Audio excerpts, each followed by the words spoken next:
So when the AP exam said they were going to have an online exam, this is the first question that pops into my mind about what they're going to ask.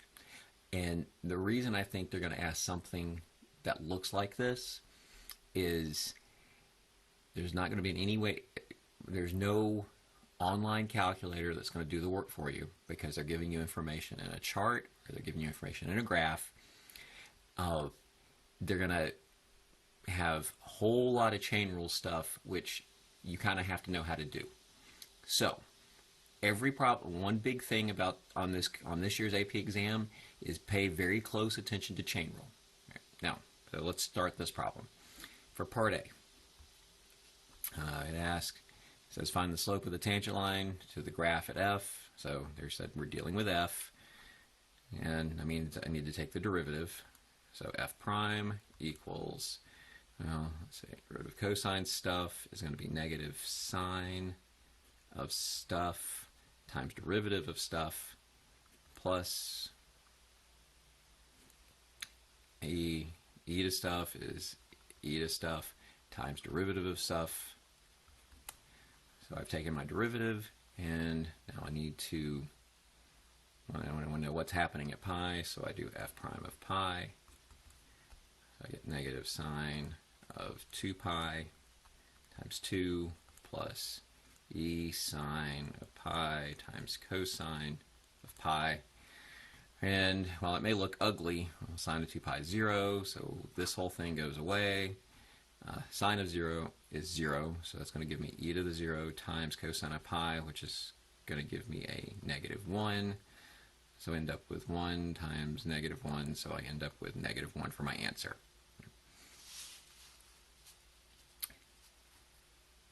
Okay. Part B says let k be this ugly function. Notice chain rule, right? So I have h of f of x, and I want to take the derivative of all this, so that's going to give me h prime of f of x times f prime of x. And just so you, and they want to know what's happening at pi, so when I have k prime of pi, that's going to give me h prime of f of pi times f prime of pi. Notice we've already computed f prime of pi. We did that in part A. So we already know this part's going to be a negative 1. Now I just have to figure this part out. So I have to compute, well, what is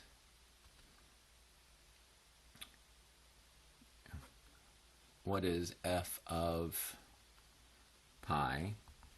That means I get to plug pi into this whole thing, so that's going to give me, actually, I ran out of room. So I need to know so f of pi is going to equal cosine of 2 pi plus e sine of pi. Well, that's going to give me a 1, and it's going to give me e to the 0, so I end up with 1 plus 1, which is going to give me 2. Now I need to do h prime of h prime of this. So h prime of 2 equals, well, what's the slope of h at 2? I get to use my little chart because I have to use h, and if I'm sitting at 2, well, the slope here, it looks to be negative 1/3. So I know that k prime of pi is going to equal negative 1/3 times f prime of pi, which we already figured out to be negative 1, and that's going to give me 1/3. All right, so now we get to the ugly part of this problem. A and B tend to be more straightforward. By the time you get to C and D, things get a little uglier. So let's look at C. We get some function, so I get m of x is equal to g of negative 2x times h of x, and they want to know what's the derivative when we plug in 2. All right, so we have to take the derivative of this. Remember, product rule. going to give us g prime of negative 2x times negative 2 times h of x plus h prime of x times g of negative 2x. All right, now plug 2 in. So when I plug 2, it's going to give me g prime of negative 4 times that negative 2 times h of 2 plus h prime of 2 times g of negative 4. So tricky part 1, make sure you remember product rule and remember chain rule. A lot of people who took this exam, they messed up on either one of those. Now, just be careful on where you get your information. We're getting our information from G and H.